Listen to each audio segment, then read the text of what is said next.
இந்த குடும்பத்துக்கு மூத்த வாரிசு வரப்போகுதுன்னு பாஸ்கர் சந்தோஷத்துல விஷால் கிட்ட ஏதோ விளையாட்டா சொல்றான். அதையெல்லாம் பெருசா எடுத்துக்கிட்டு எல்லார் முன்னாடியும் விஷால இப்படித்தான் கேவலமா பேசுவியா? நீ வாய மூடிக்கிட்டு சும்மா இரு, அவ்வளவுதான். விஷால், நீ இசையை கூட்டிட்டு உள்ள போ. ஓகே பாட்டி, வா இசை, நம்ம போலாம். இங்க ஒரே பேட் வைபா இருக்கு. நீ வா, நம்ம ரூமுக்கு போலாம். வா வா வா. என்னடா விஷால், இன்னும் இந்த வார்த்தையை சொல்லவே இல்லையேன்னு பாத்தியானே என்ன சொல்றான்னு? நான் பேசினாலே இவருக்கு பேட் வைப்ரேஷனா? பின்ன மொத்த குடும்பமும் இசை கர்ப்பமா இருக்கிற விஷயத்த தெரிஞ்சு சந்தோஷமா இருக்கும்போது நீ மட்டும் வயித்தெரிச்சல்ல பேசிக்கிட்டு இருந்தா அப்படித்தான் சொல்லுவான். கரெக்ட் பாட்டி. அம்மா, உனக்கு நான் சொல்றதெல்லாம் இப்ப புரியவே புரியாது. இப்ப என்ன உனக்கு? நான் எதுவும் பேசக்கூடாது அதானே? நீ ஆசைப்பட்ட மாதிரி இனிமே இந்த வீட்ல என்ன விஷயம் நடந்தாலும் நான் வாயே திறக்க மாட்டேன். போதுமா? இசை, நீ வா இசை. இந்த மாதிரி அன்வான்ட் நாய்ஸ கேட்டா பாப்பாக்கு ஒத்துக்காது.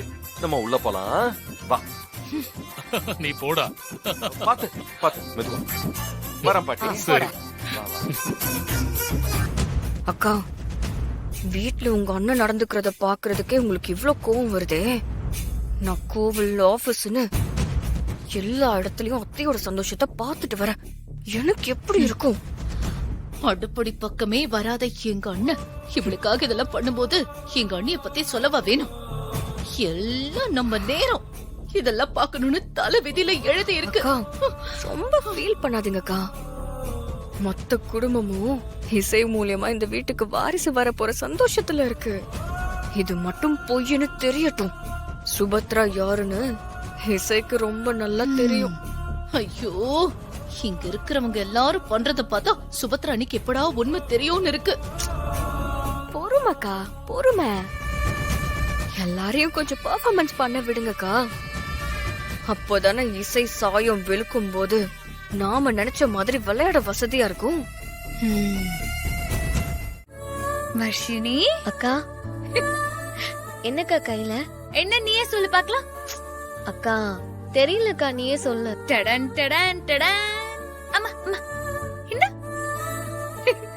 மாமா அவரோட பேர குழந்தைக்காக ஆசையா ரெடி பண்ணி கொடுத்த குங்குமப்பூ போட்ட பால். இது குடிச்சா குழந்தை அப்படியே ஆரோக்கியமா பிறக்கும்னு சொல்லி மாமா என்ன குடிக்க சொன்னாரு. ஆனா நானு யாருக்கும் தெரியாம இத உனக்காக எடுத்துட்டு வந்துட்டேன். குடி. என்ன அப்படி பாக்குற? இந்த குடி.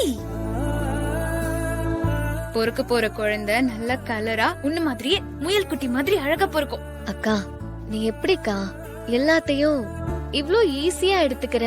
இங்க நடக்கிறதெல்லாம் பார்த்தா எனக்கு பயமா இருக்கு. நீ சொன்ன பொய்யால குடும்பமே உன்னை தலையில தூக்கி வச்சு கொண்டாடுறாங்க. ஆனா உண்மை தெரியும் போது என்ன நடக்கும்னு நினைச்சாலே ரொம்ப டென்ஷனா இருக்குக்கா. வர்ஷினி, லைஃப்ல ப்ராப்ளம்ஸ் வரும்போது பயந்து ஓடுறத விட அதை தைரியமா ஃபேஸ் பண்ணணும். அதுதான் முக்கியம். நாம இப்ப இந்த சிச்சுவேஷனை எப்படி சரி பண்ணலாம் தான் நம்ம யோசிக்கணுமே தவிர அதை நினைச்சு ஃபீல் பண்ணிட்டு இருக்க கூடாது. இந்தா முதல்ல இது குடி. இத மாமா எனக்காக கொடுத்திருக்கலாம். ஆனா இப்போதைக்கு இத நீ தான் குடிக்கணும். குடி.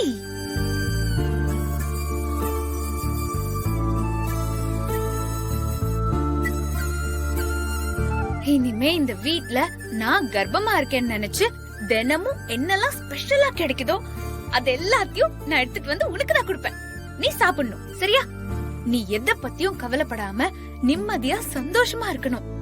அப்பதான் என் குட்டி தங்கச்சியோட குழந்தை நல்லபடியா சந்தோஷமா இந்த உலகத்துக்கு வரும். ஓய் பட்டுக்குட்டி, உன் அம்மா உன்னை சமத்தா பாத்துப்பான்னு பார்த்தா அவ என்ன அழுதுட்டே இருக்கா? நீதான் அவளை கவனமா பாத்துக்கணும் போலியே. என்ன இப்பதானே சொன்ன, எதுக்கு அழுதுட்டு இருக்க? கண்ணுல வாட்டர் கேன் வச்சிருப்பியோ? உனக்காக நாங்க இத்தனை பேர் இருக்கோம்ல. சாப்பிட்டு நல்லா ரெஸ்ட் எடுக்கணும். நான் அப்புறமா வரேன், சரியா?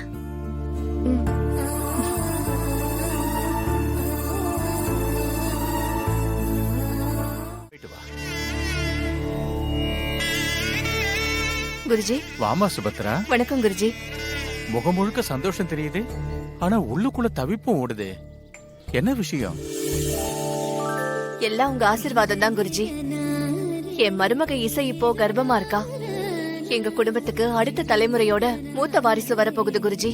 நல்ல விஷயம் தானம்மா. ஆனாலும் என் உள்ளுக்குள்ள இவ்வளவு பதட்டமா இருக்க? வாரிசு வர சந்தோஷம் ஒரு பக்கம் இருந்தாலும் ஒரு தாயா என் நெஞ்சு நடுங்கிக்கிட்டே இருக்கு குருஜி. இசைக்கு இருக்கிற இந்த காது கேட்காத பிரச்சனை பிறக்க போற அந்த குழந்தையையும் பாதிச்சிடுமோன்னு எனக்கு ரொம்ப பயமா இருக்கு குருஜி.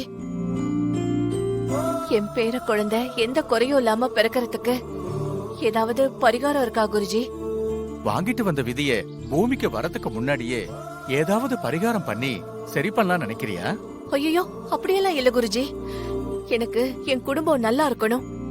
அதுக்குதான் என் மனசுல இருக்கிறத நான் கேட்டேன். நல்லதுனாலே அதுல கெட்டதும் இருக்கும்மா. நீ மனசார நல்ல விஷயத்தை நினைச்சு இறங்குனா அந்த கடவுளும் இயற்கையும் நல்ல வழியை காட்டும்மா. நான் சொல்ற மாதிரி ஒரு பரிகாரத்தை செய். கடவுள் உன் பேர குழந்தைக்கு எந்த குறையும் இல்லாம பாத்துப்பாமா. சொல்லுங்க குருஜி, நான் எந்த பரிகாரமா இருந்தாலும் செய்ய தயாரா இருக்கேன். என்ன பண்ணணும்னு சொல்லுங்க.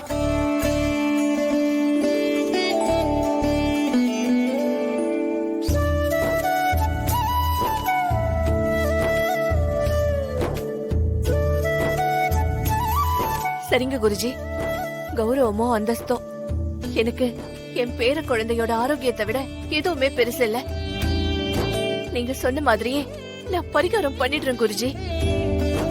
எனக்கு என் பேர குழந்தை நல்லபடியா பிறக்கணும். அதுதான் குருஜி எனக்கு வேணும். பயத்தை தூக்கி போட்டுட்டு கடவுளை நம்பு. நீ நினைச்ச மாதிரி உன் வாரிச கடவுள் காப்பாத்துவான். நல்லா இருமா, நல்லா இரு. நல்லதே நடக்கும். சரிங்க குருஜி, நான் வரேன்.